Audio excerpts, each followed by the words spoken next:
All right, welcome to the Masterclass on brand strategy and activating strategy for your brand. No matter what business you're in, this is going to be for you if you have a business and you're looking to increase exposure and to become a major player in any space. The first thing you have to understand of where brand begins is with copywriting. Some of the most famous copywriters of the last century were Eugene Schwartz, and something I learned from reading about Eugene Schwartz from his own memoirs is that copywriters are heavily creative people and they're heavily influenced by alcohol. When they drink, it boosts their creativity levels and they start getting to work. Actually, stress also boosts their creativity. So if you feel like you're in a creativity hurdle and you don't quite know where to begin with improving your brand or with new ideas, consider the effects that stress may have on you, being crushed under a deadline or feeling like, oh gosh, things are getting bad. That feeling is not always bad. It actually boosts your creativity. I'm not advising you to drink, but if someone on your team does drink and they use that for creativity, it's a very non-conventional approach of how to get the creative juices flowing. I personally like going to the sauna. I like working out. Everyone has a different way to get those juices flowing and being more creative. When we think of design in general, we think Apple, okay? Apple is a brand that over so many years, so many decades has perfected the design process. And when you're looking at how can you emulate a company that has crushed it in the design space, in the branding space, Apple has done so, which is also why they're very particular about other companies using their famous logo in their assets, and they will sue because they have perfected brand and they do not want other people taking away what they work so hard for. So how does all of this work? How does creating a brand, an image, a company really work? You have to start with lack.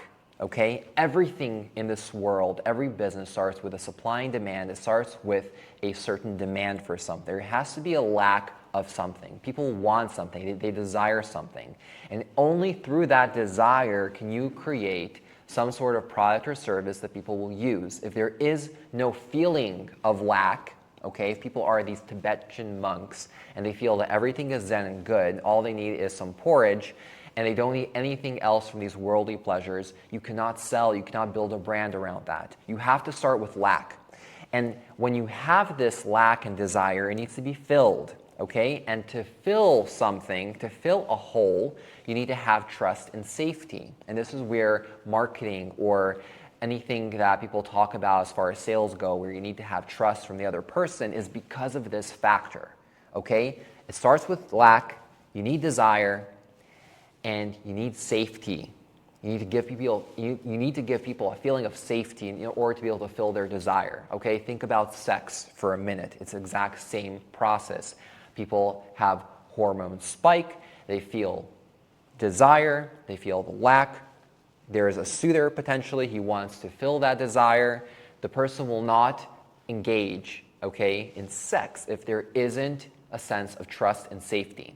Without those two things absent and potentially alcohol and bad decisions, things are not going to work out. And it's the same with every sale. It's the same thing with your brand and the company. You have to figure out how will you create safety for your clients, which is why most brands use teal and blue colors, because that color itself, it invokes safety. Most businesses are successful when they use a blue or navy color. Think of Microsoft. Google uses that for their call to actions.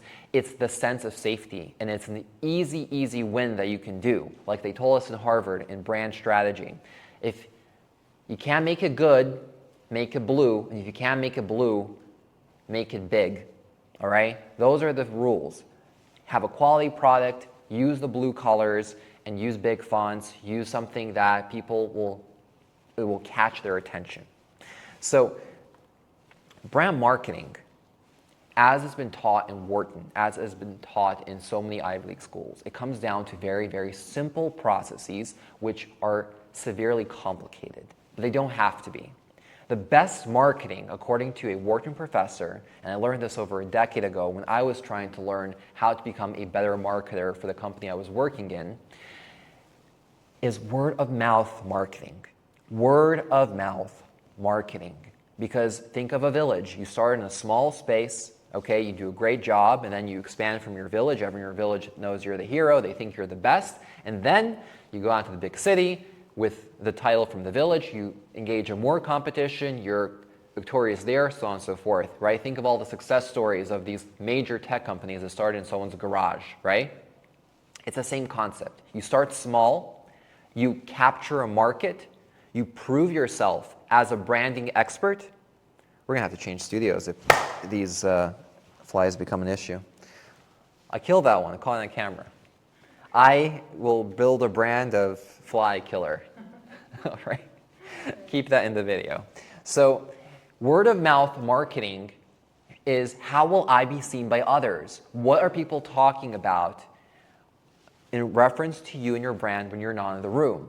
Okay, that is what branding is. That is what marketing is. What do people say about you when you're not present? Okay, if you think about Apple or some other, luxury brand, people might say that, hey, Mercedes is such a great car. It's so luxurious. Same with Apple, it's sleek. That's what people are saying about these products and brands when there is no one from that brand present. That means that people have instilled in themselves that this is a good brand. Ask yourself this question. Are people saying the same thing about you and your brand?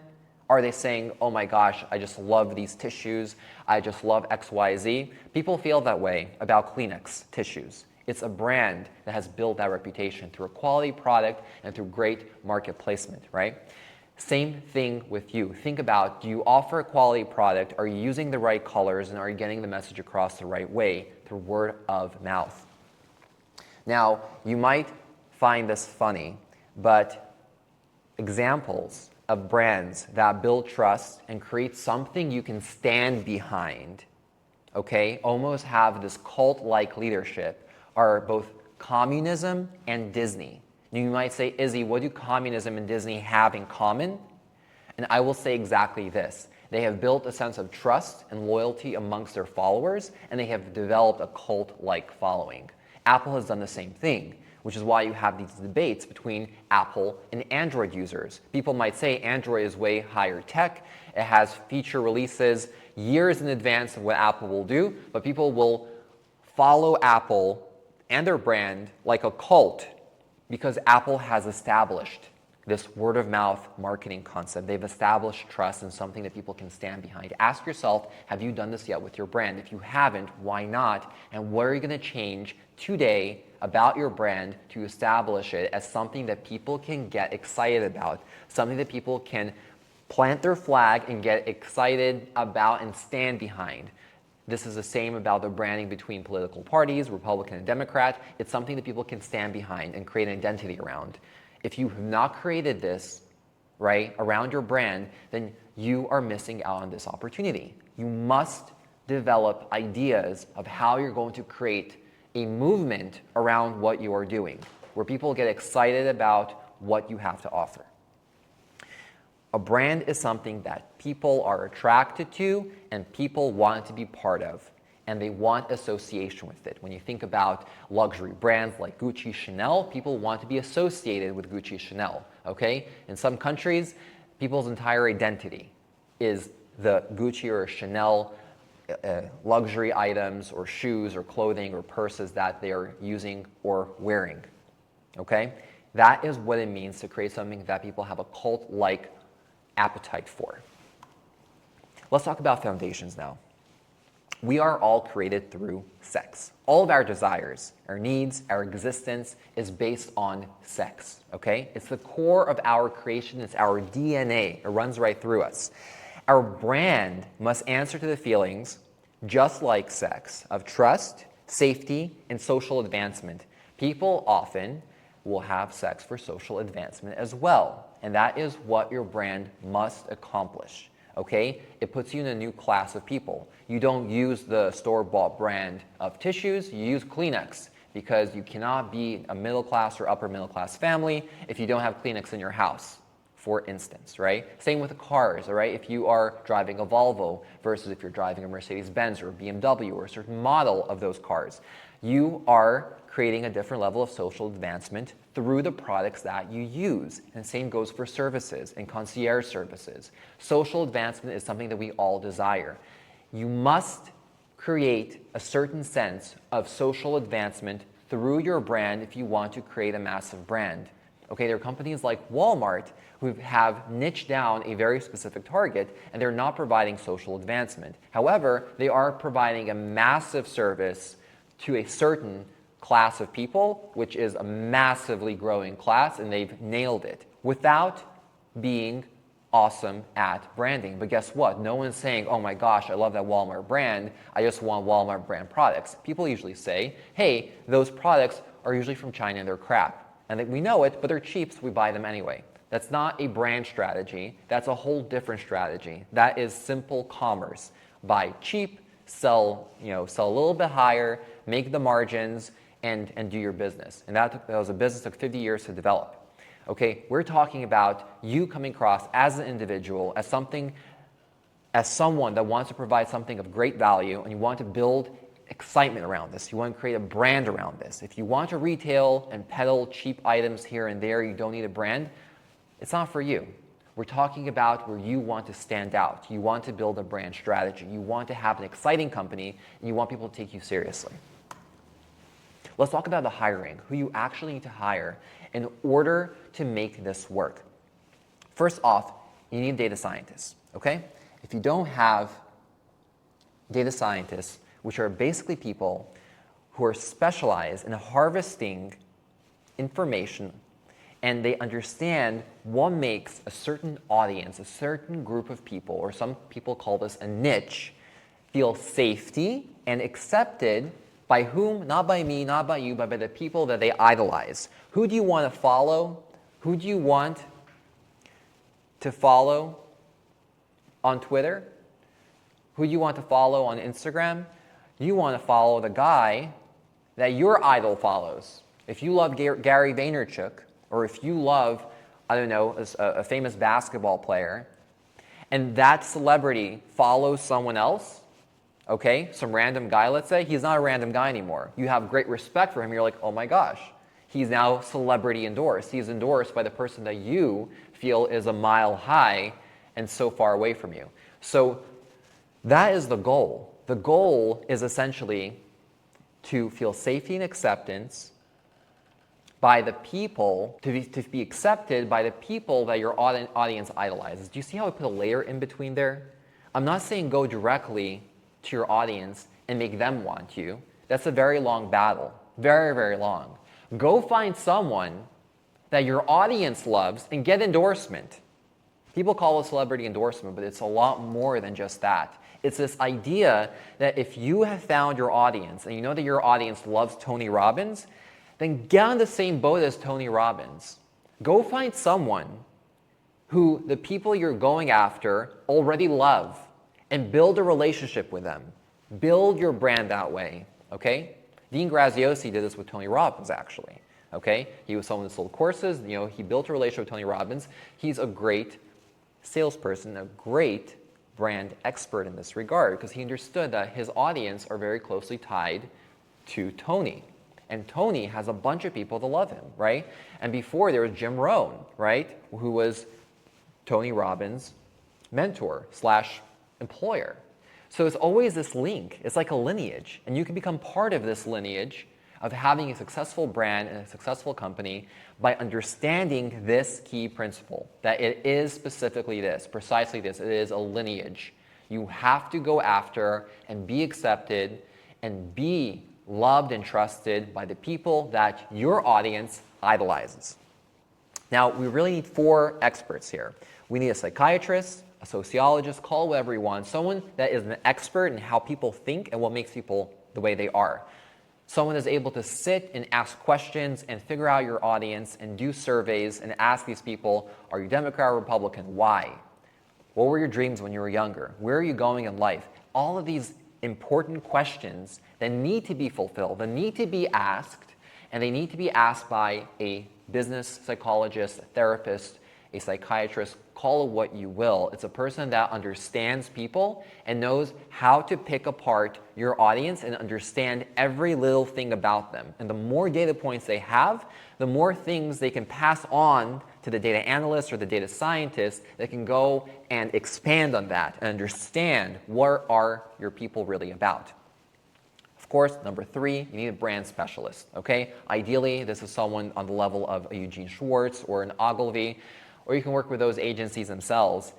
It's not about who you're hiring, it's understanding what tasks are you giving these people? What are you trying to get out of them? Because if you don't know how to utilize your team, if you don't know how to utilize the resources that you hire, then you're going to be failing as well. You have to understand that it's step number 3. After you have fully extracted all of the potential data points and what your audience is about, after you have used a data analyst to process this, understand there are 320,000 people in the world, and they all share these common values, these common beliefs, and you should use these words and these triggers and these people that they follow, and you know everything about your audience. You can write a day in their diary. After all of that, you bring on a brand specialist that can process all this information, start building a brand portfolio, the colors, the font, the systems, everything around all of this information.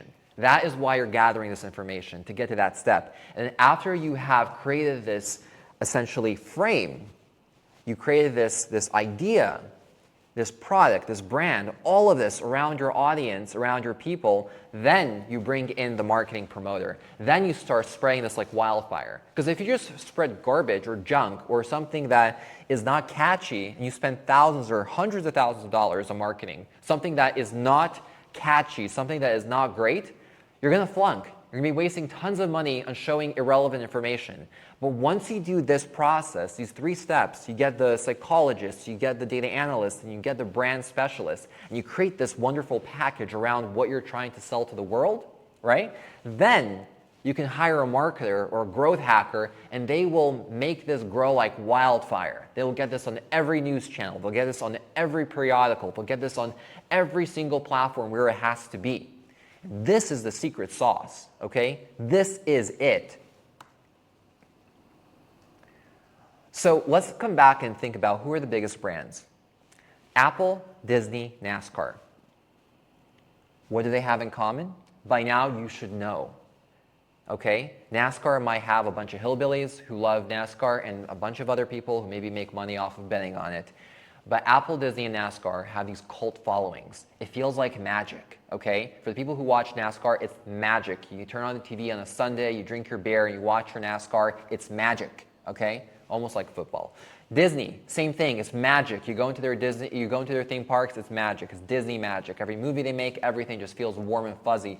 Apple is the same way. You open it up, the tech is magical. It's not silicone chips, it's magic inside.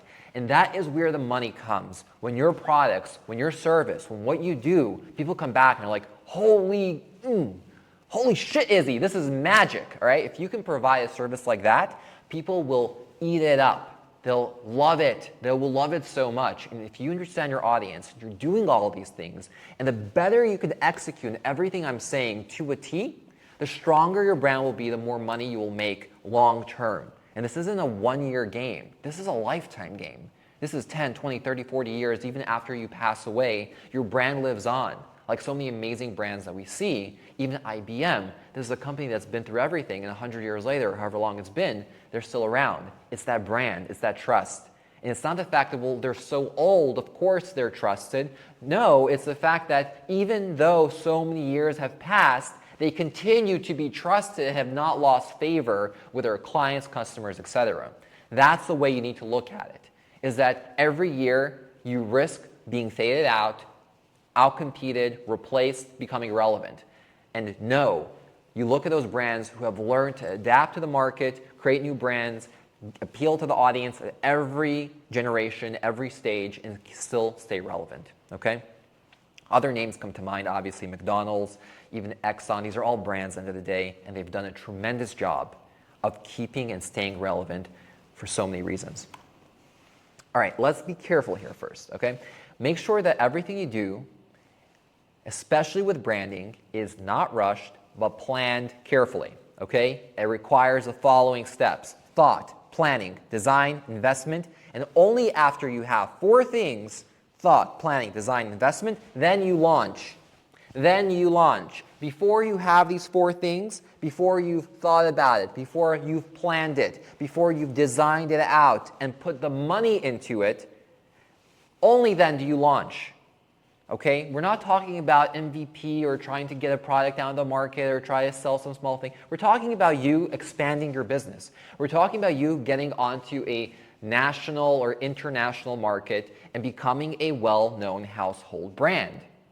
To do that, you must follow these steps and only launch after you've adequately prepared and put the time in. It's not a process that can be rushed, no matter how smart you are, no matter how talented your people are. You must take the time to be meticulous with this, plan it carefully, budget for this, and make it happen.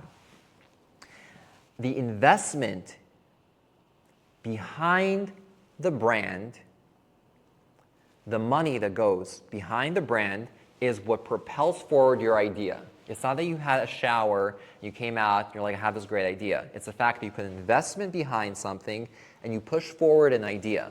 And after doing that, new associations and new ideas and new discoveries and new things can come out organically, out of the climate, out of the environment. The climate could be a political climate, right? It could be any sort of climate, but your brand adapts to every climate, right? Whichever president is winning, Apple is winning anyway. Whichever president is winning, Disney is working out. And that's this whole idea, that your brand grows out of the climate and knows how to shift and maneuver in whatever new thing happens, because it's so solid, it's so great, and it's so functional and agile. That is what great branding is. So, art is a mystical thing, secret, very difficult to understand. And as we all know, art is created out of thin air, okay? It's like in the Wolf of Wall Street movies, right? It's a wuji, it's a waji, it's air. That's what art really is, okay? It's always the insurance companies that are backing a certain author and it's believable enough, or a certain artist and it's believable enough, this guy is good enough, and someone paid for insurance policy behind this piece, and they're like, sure, we'll insure just about anything as long as someone pays us to do it and it's believable enough. So you have, in order to create a brand, in order to create an image, create a movement, right? Now that you heard for the first time, hopefully not the first time, that art is essentially a prism. It's something that's made up from someone's imagination. Now that you understand this, try to use circumstance, something that's happening in the environment. If it's election season like it is right now, use a circumstance what people are getting angry about or riled about in order to expose your brand or to get the first pilot light, right?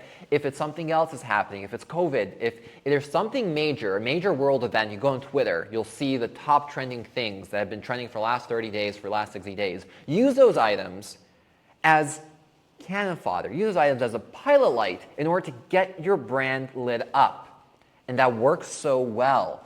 Find out what people are angry about to build a brand, okay? Emotions of hate, anger, all these things, they work so much faster, right? In order to get people excited, get people talking. And if you build your brand around something like that, whether it's a solution to something people are angry about, whether it's something that stirs the flame further, it doesn't matter. You want to get noticed, okay? But not too soon, right? You don't want to get noticed before you have something tangible, something that is quality, something that you want people to notice, right? So to build a brand is literally the word brand new. You have to build something brand new out of the situation that people are living in. Right? 5 years ago or 4 years ago it was COVID. Now it's election season. Next year it's going to be something else. There's always going to be something in the news, especially if Donald Trump is elected. There's going to be very, very fun stuff happening that people can get excited about and build brands around that continue to grow past this, fun event. Think of words like change. Think of words as different. Okay? And put the focus and hone in on brand marketing. Brand marketing. Okay? And what's going to save you here, what's going to save your company, okay, is not the data scientist, not some astrologer or astronomist. It's not going to be knowing a certain language, English or Chinese. It's going to be following these principles that I'm handing down to you maximally efficiently, maximally fast. And you may want to watch this a couple of times when you can, because this is truly the ultimate brand masterclass, and the only one you will need in order to grow your company to a national and multinational level. Branding. Interesting thing. Branding is actually the same exact filth that we are all based around. Okay, as of today, all right, in July 2024, all of the desire, all of the physical, everything that we have in this world as we know it is based around a very specific brand called the USD, all right?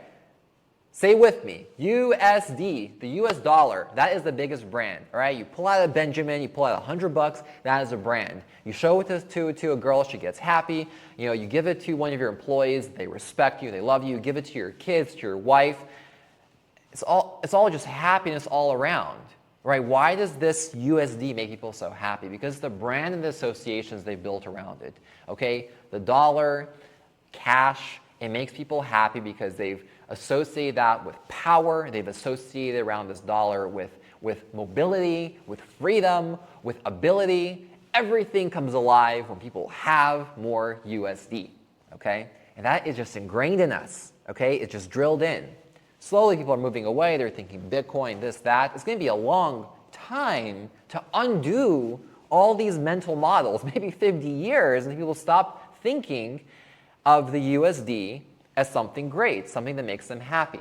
Because when you feel a physical dollar or a 10 or a 50 or $100 bill, you're like, oh, this is great. I've got cash. I can do things now. Right? Wouldn't you say so? Yeah. Okay. So USD, the US dollar, is a brand label. It's a label. It's like a Birkin bag. A Birkin is a label. Chanel is a label. The US dollar is a brand label. The other brand labels are based around, right? Because if I have a Birkin that's $5,000, it's $5,000. I've immediately associated the quality of my brand on this other brand called the USD. This is how high ticket pricing works. It's this concept. It's the USD brand. And as a leader, your job is to gather resources from everywhere and execute on a certain plan, okay?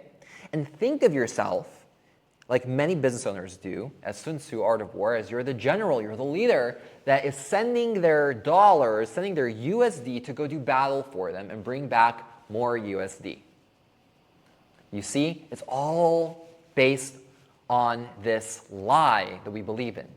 And that is what branding is. It's a lie that you create that people believe in, that's rooted on another lie called the USD that people believe in. And guess what? It's not all grim and evil because it creates a functioning society. Does it lead to corruption? Yes. Does it lead to people suffering? Yes. Does it lead to a lot of very bad things where people are tied and there is no, a certain class of people who have inherited a lot more or have been smarter about how they manipulate markets, etc.? Yes. But it doesn't change the fact that it's done a lot of good. It doesn't change the fact that you are competing in this market and that you're living in this market, and wherever you are, whatever social class you are in, this applies to you, okay? This stops applying to you when you have your own reservoir somewhere way far from mass civilization, humanity, and you're no longer tied to this. Or you're living in a town that you use a barter system and is totally disconnected. But it's much rarer than you actually think. So if you're listening to this, you're probably also tied to this brand called the USD, and that is just a matter of fact. It's something you get used to, right? And you pay taxes, and you make the system work. And I'll show you in a second exactly how the system works. So as the leader, you send your soldiers, your USD, the brand label, to do battle. And it doesn't matter where you are, as long as you lead, then you can win. You have to have the leadership mindset, leader mentality, and send the USD brand to do battle for you. Send the soldiers to do battle for you. And what they do, they bring back more dollars. Because that's the game that you're playing. That's the game that you're in. Okay? Even if you're a nonprofit, even if you're a non-commercial organization, doesn't matter. Whatever you do is based on this brand. You are sending dollars out, and you're trying to bring more dollars back. Simple. So here's a game plan. Here's a strategy of A to Z of how you do this. Use psychiatrists, data analysts, brand experts, and PPC guys. Those are the marketing experts, people who do direct marketing through Google ads or through Facebook ads or through whatever, TikTok or whatever profile you want, or even cold outreach emails using softwares like Apollo or Instantly, and you're sending out the blasts, okay, based on this whole framework. To create a brand, right, around a certain item. Let's take COVID as an example, because I already have this example written up. Let's say COVID and a pen. And we're going to create this pen, right? Sell me this pen. I don't have a pen with me. I have a recorder. I'll use a recorder. It's fine, right? I have a recorder. Let's make believe this is a pen. Doesn't matter. And the idea is try to create this item, right, that has significance, right, towards COVID. This is a case study. This is a practical opportunity to practice what we've learned. So I want to create a brand, not around this recorder or around a pen. I want to create it around the anger that people have surrounding the lockdown, okay? And I want this brand to be about expression and freedom, how to express yourself, how to be free, right? We got to choose the right product too, okay? T-shirts do not signify expression and freedom. You could say, okay, this is amazing cotton, you feel free in it. It's not really it, right? Definitely not a slogan on your T-shirt, be free. Come on. You need something that really signifies freedom. And we're going to use this recorder or a pen in order to signify this, right? Think about Apple. They didn't sell T-shirts. Apple sold very fine microchips. This was actually in a Times Magazine article who said exactly these words, right? They had made microchips sexy. Geeky at first. Decades later, microchips are now sexy because it's Apple, and it's the way they sold the microchip. So think of the same thing. Think about taking a technology or taking a concept and making it accessible to many people. When you start off in business, you niche down. You try to find that small little hole, that target, or the bullseye, a small group of people who use your product. But when you start building the brand and expanding, that's where you start to expand and grow this wider. And when you grow it, you have to make it accessible for everyone. Just like Mint Mobile, for example. You're not targeting everyone, you're targeting a group of people who want a cheaper cell phone service. And then once you become big enough, then you start competing with the Verizons and try to really outcompete bigger and better companies. What you want to do with your product is talk about the added complexity component.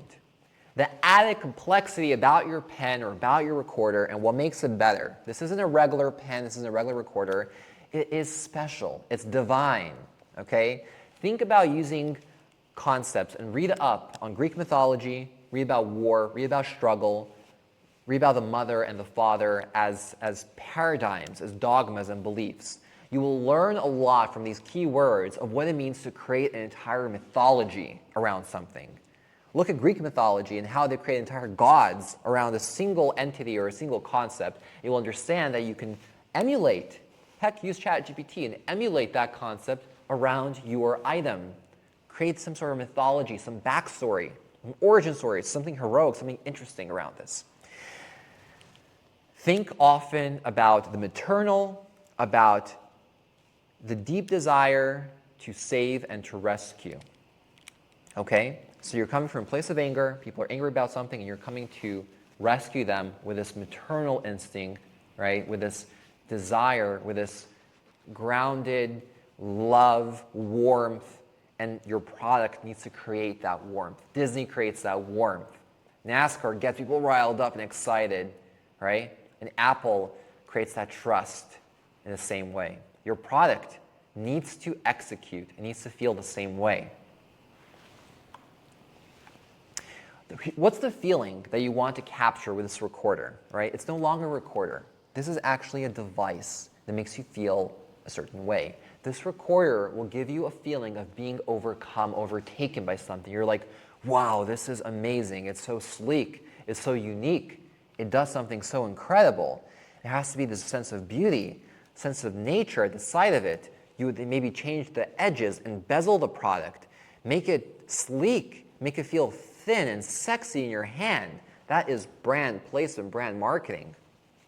You want to show videos of people unboxing this recorder, right? Show the feeling of they open it up, they're like, wow, this is amazing, this is incredible. And you're going to show influencers, your celebrities, people that others follow and love, they're unboxing this product. It could be a course that you've created and they're going through the course. It could be on Twitch. It's a great idea if you have a learning product. Have people who use Twitch go through the product like a video game and gain points and be like, whoa, this is so cool. Oh my gosh, I unlocked this level. Give that feeling of being overtaken, like this is something really cool. You want to then think about what your brand is going to do, okay? Because it's COVID, people feel isolated. They feel like they're broken apart. This brand is going to be something that does the opposite. It unifies, okay? UNICEF. Combines them. It brings them closer together. Your brand breaks people. The brand is doing the opposite of what the anger is about. The anger is we're locked in, we can't visit friends, we're upset. Your brand is this is a recorder that will help unify all of you together. You can record yourself, share your notes, and then share all your thoughts and ideas, journal and diary, and put it out onto a podcast. This recorder is going to do the best job to share your feelings and thoughts with your friend during a period of lockdown and make you feel so connected, regardless of your race, religion, or background. Here comes the data, okay? You need every single data point and factor that exists needs to be listed about this product. I want to know what race enjoys this more. Is it 57% Asian that will use this recorder, or is it maybe 75% Latino that love this recorder? You got to get down who loves your product and who you're showing this to, because then maybe you should be doing your ads in Spanish like T-Mobile does and Sprint does in certain neighborhoods. They make their ads in Spanish because they understand that's their market in that area. Gender. So guys or girls, trans, who loves your product? What's their orientation? Is this a product that mostly gays use, straights use, somewhere in between? Who's using your product? And all the subgroups that fall under it. Because these are all brands and associations, okay? Grindr is a gay brand, okay? People aren't coming out and saying, oh, let's make Grindr for straight people, okay? It's called Tinder.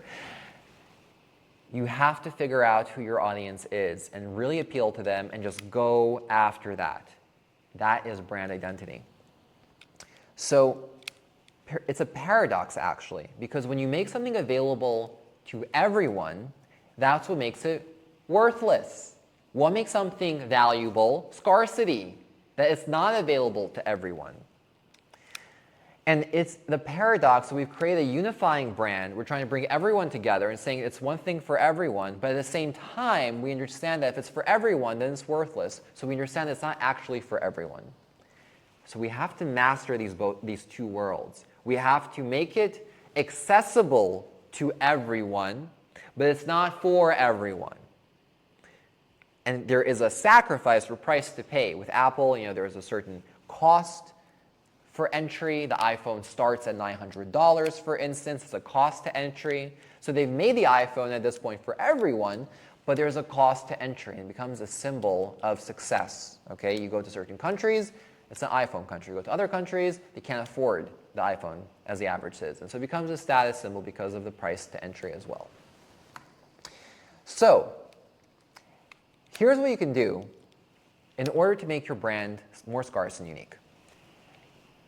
You call the brand that it's so limited, so scarce, that you cannot have it. Even if you're the highest up, even if you're the president or prime minister, you can't have it. It's not available. No one can have it. It's not available to anyone. It doesn't matter what race you are, gender, orientation. It's less accessible than Harvard and MIT combined. And it's more coveted than those century-old brands. And the reason why we're able to execute on this so well is because our therapists, our psychiatrists, use words and use notions and terms that made it so believable, because they have accessed the psyche of our audience, they access the psyche of our people, and they got them to believe this. And we can create a brand to make money based on these four contributing factors: psychiatrists, brand experts, promoters, and analysts, right? You have a psychiatrist to pull everything apart, use the analyst to go deeper in the data, the brand expert that creates the wireframe, creates a frame for it, and the promoter that makes it spread like wildfire. Those are the four experts you need in order to grow a company and make it work, outside of the sales operations and all the other stuff. Let's talk about the here and now, okay? You might be thinking, hey, I don't have the best team to do this. I don't have the best budget or the best guys in the world. Use who you have today, and then after you use your current employees and get as far as you can get, that's when you'll make a little bit more money, and then you'll use the extra capital in order to go a step further and get something better. Okay? Think about quality, craftsmanship, and safety again. The Moleskine notebook is a brand that's been built on quality, craftsmanship, and safety. There are so many notebooks, but Moleskine won the competition, won the market as being an exclusive brand that people love and trust. There are pockets lined inside, the organization is nice, the way they crafted this, so much work has been put in to make the perfect notebook. And it shows, and people love it. Think about people who have these interests will love this brand. Do you like Tony Robbins? Do you like a certain celebrity? Do you like a certain food or restaurant? Then you might also like my service. You can create these lookalike audiences or these special interest groups through Facebook and others. Let's do an exercise, real world, with a Sharpie pen, a limited edition Sharpie marker, or in this case, it's just a pen, okay? And we'll call it Sharpie, the last writing tool that you'll ever need. It comes with a certificate, golden casing, and video showing the unboxing, okay?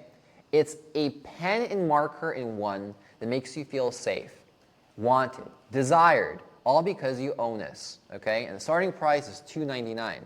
Only available through select distributors. Organize a label, a brand, casing, boxing.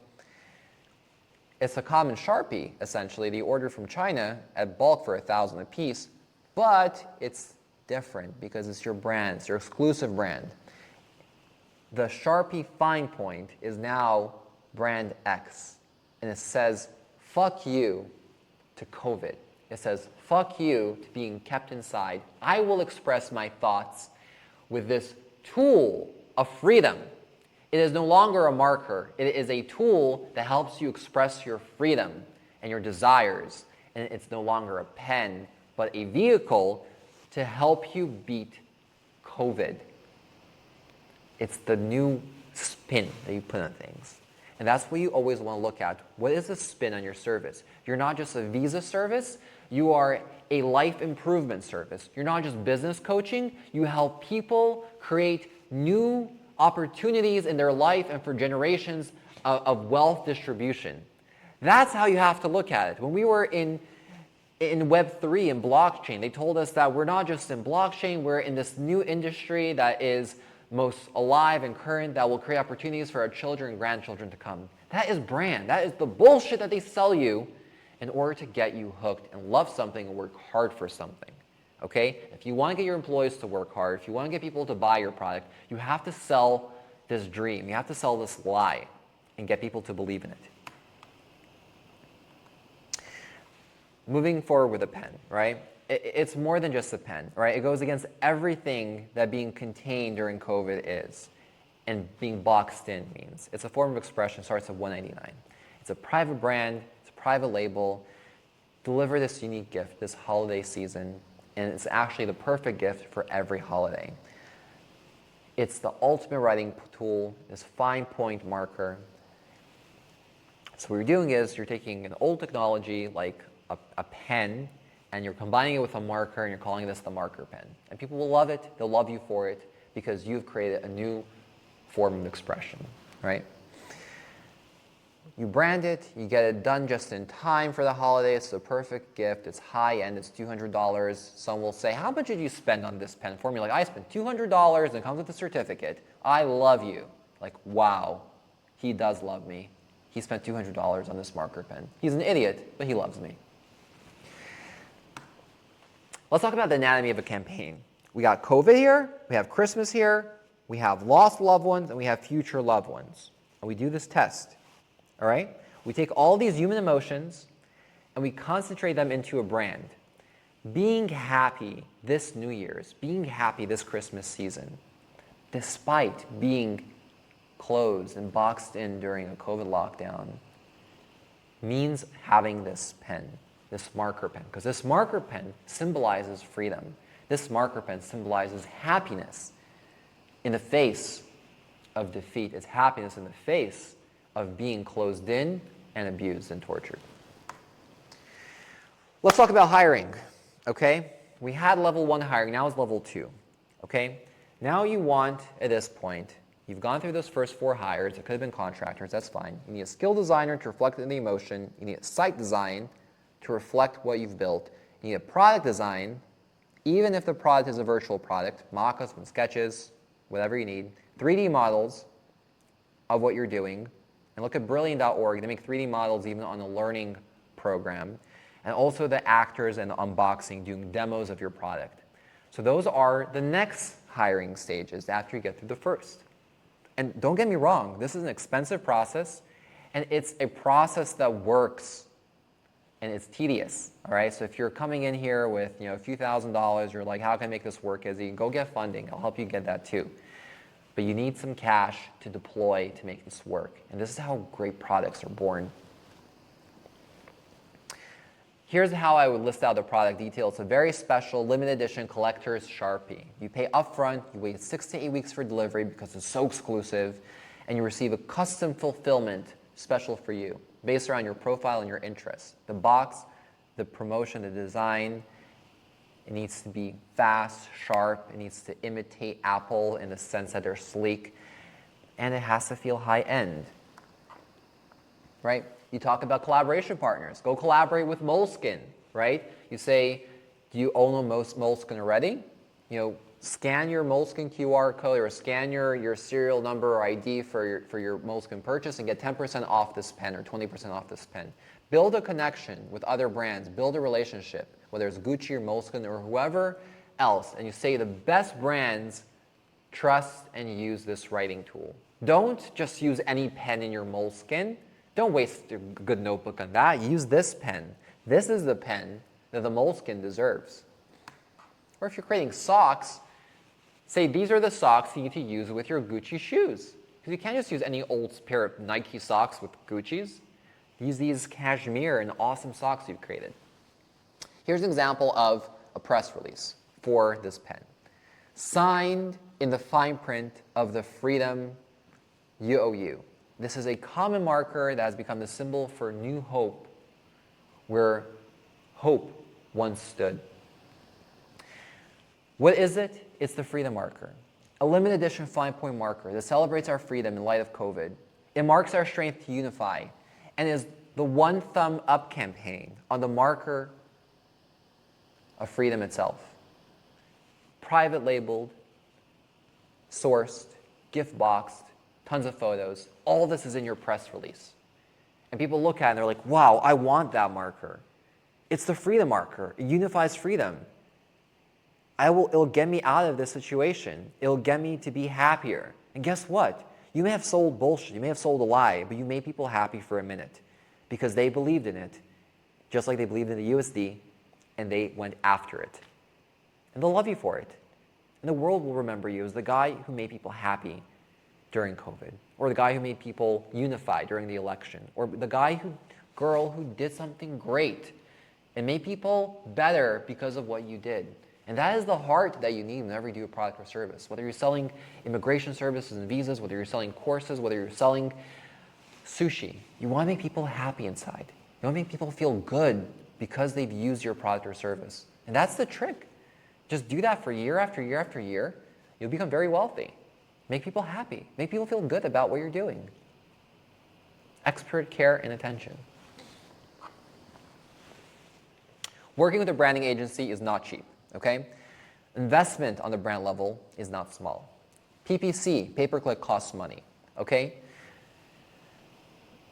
Think of all of these things and how they connect to your own personal story, to your own personal brand, and connect them back into the product that you've created. All right, we are going to talk about stage number 2, and this is where it gets very real, very fast. Last 10 minutes of our webinar, I want you to pay close attention. Think of launching your brand and your product as you got one shot, 5 years on this proposal, $200,000 you're going to spend over these 5 years? What's it really worth to you? Are you willing to put in 5 years of your life and potentially belly flop? What is the one brand that you're launching? What is the one emotion that you want to exhibit? What is the one product that you're going to sell? And what is the one single purpose of this product?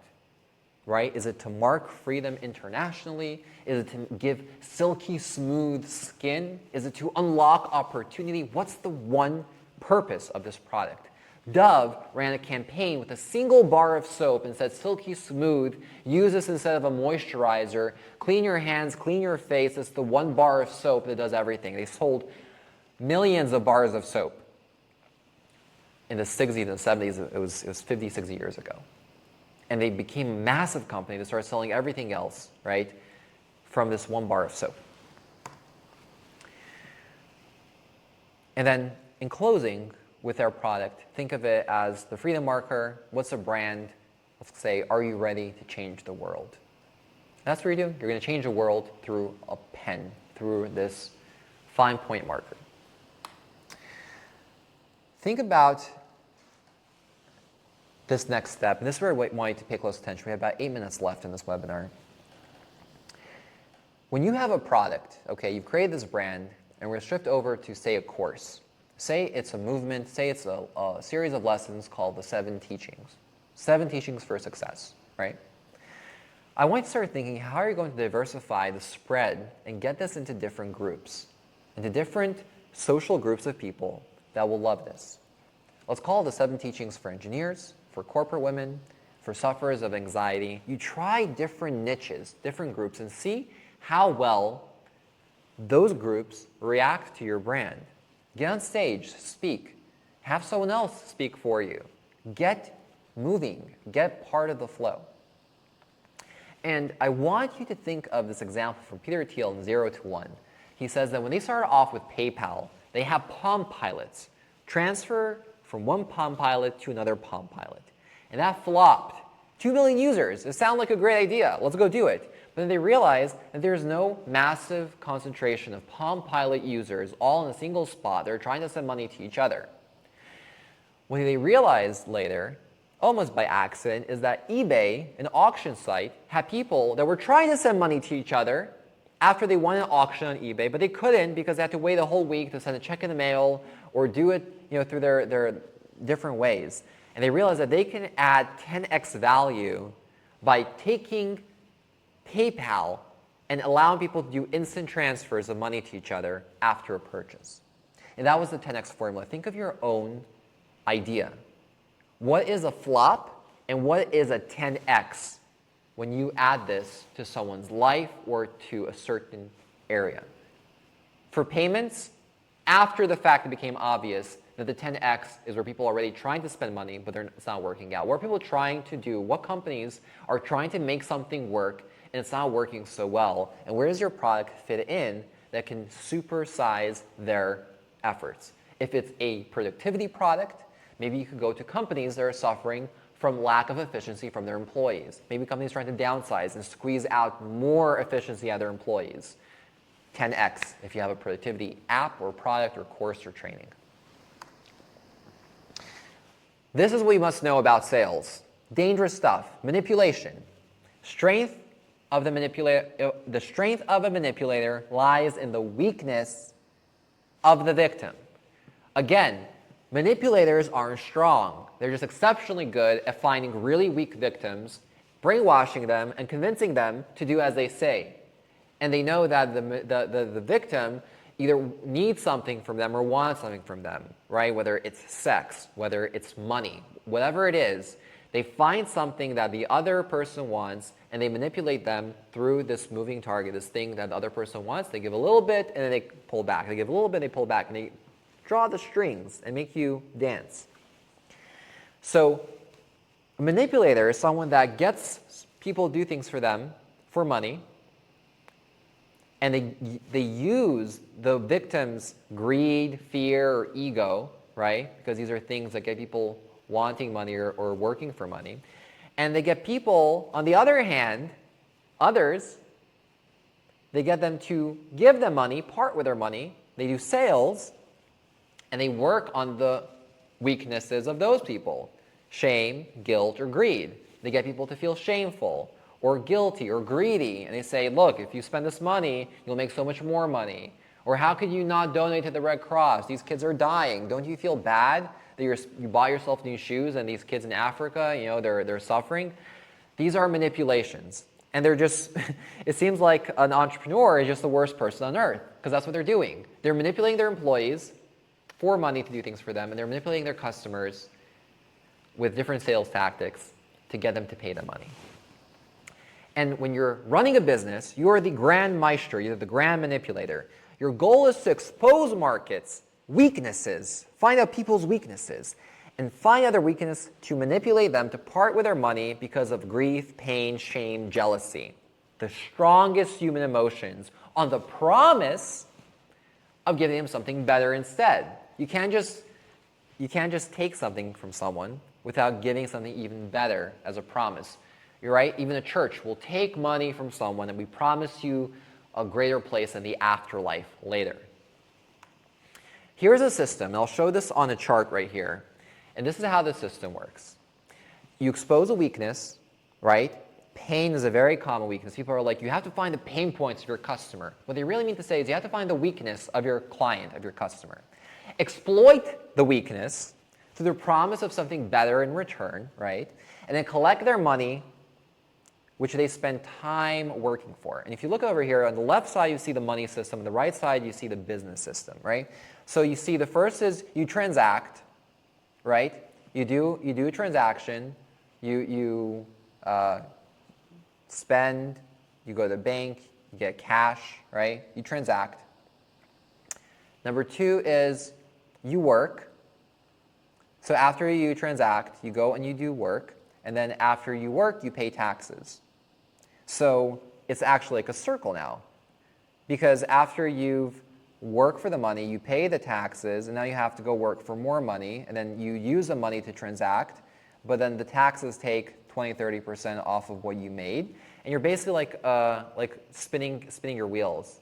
You never actually catch up. You have to continue to transact in order to keep working, in order to keep making money. If you stopped buying things, okay, you were able to live on bare minimum and not pay taxes, right? Then you don't have to work and then you don't have to pay taxes, and the economy crumbles. So they've made it so that even if you own a property, you pay taxes on your property. And if you go outside and you sneeze, you got to pay money for sneezing. And they find ways to get you. If you have to travel, you have to use gas, you want to live in this world, you got to keep transacting. You got to go work, you got to pay taxes on the work, and it keeps going. And the business follows the same cycle. You transact, you do a transaction, right? You sell something to someone in a business. You get people to work for you, and what happens next? They create revenue for you. This might not be obvious at first, but if you look at the two systems, they're exactly the same. The employee works and pays money to the system in taxes. On the other end, the businessman, he gets the employees to work and to create revenue, make money for the business. So the business can go back and then sell more products, continue to operate, to get employees to work more and make more money for them. Just like the government system creates money, right? It has the Federal Reserve and all the other systems that are used to print money. They get people to work for the money, which they created out of thin air, essentially. And then they charge people taxes on the work, so that people are like, oh shit, now I need to go back to work so I can get more of this money that was created. But it feels real because I spend time working for this money, and I pay taxes not for this money, but I pay taxes on my time worked. You see? They create money out of nothing, but they make you pay taxes and give a piece of your hours worked. How convenient, right?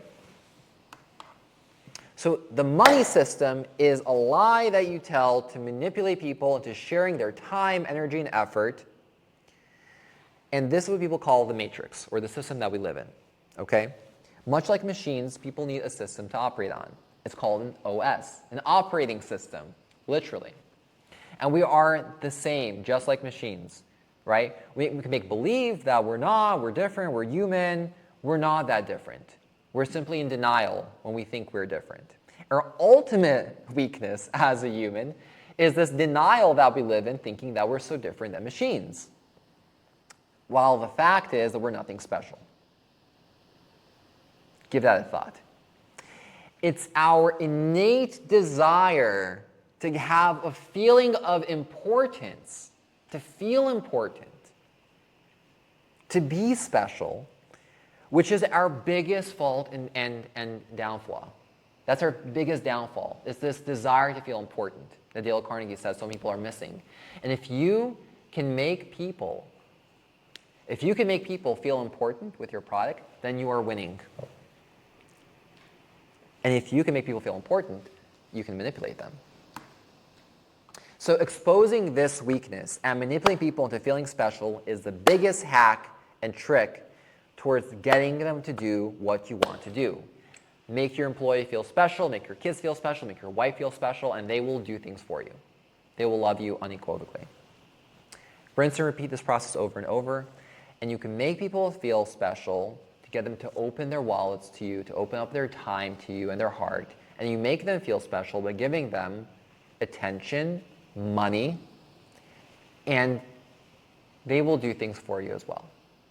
So you need to invest as much as possible to build this engine, to build this machine, this conveyor of human emotion, of time spent by employees working for you. And it makes people feel special because they work for you. And you can actually follow a playbook used by the leaders of the Babylonian Talmud, the Jews of 2,000 years ago. It's created a chosen nation, right, that made people feel special. Okay. So essentially you need to invest as much time as possible to build this engine, right? And that machine will produce money for you. And you put this money then back into the people who will go and make more money for you. That you made them feel special by doing this, yeah? This is the business system. So let's keep talking about the lie for a couple more minutes and we'll stop. So this is a lie in which we believe in and we'll sell our own mothers for. It is the flaw and weakness we possess to feel special, and we are weak and ready to be exploited, manipulated through this. We're ready, able, and willing to be exploited because essentially most people have the slave mentality, and a slave wants this life. They want and yearn for an existence like this, and that's okay. We may be replaced with machines at some point in the future, and we'll have this utopia, right? And we may end up fighting over limited resources. We may face famine, depression, lack of purpose, and then start taking arms and kill each other. Who knows? But the idea basically is that this is the current system we live in. This is a slave DNA, and this is the way people want to be treated. This is what people desire, deep, deep down. And as long as this desire exists, as long as this is the case, this desire can and is repeatedly exploited. And it's the way that brands make money. It's the way that people make money in society today. Think about your brand. What does it mean to you? For me, my brand is authentic, it's personal, it's mission-driven. I say things the way I believe they are. I say things from my point of view and the way I see the world actually is. And I've spent decades learning and studying ancient history, current history, modern history, people, events, sociology, psychology, to really understand what is it that makes people tick, what is it that makes people the way they are and brands the way they are. If you need a good copywriter, start off with a small competition, use a couple of websites. You're going to need this copywriter soon after you do your analysis, soon after you run through the analysis with your psychologist and your data analyst. These are the methods to building a global brand. I'm so glad you joined this masterclass. I've been Izzy Kiver with COE, and I will see you in my next lesson. Okay? Cut.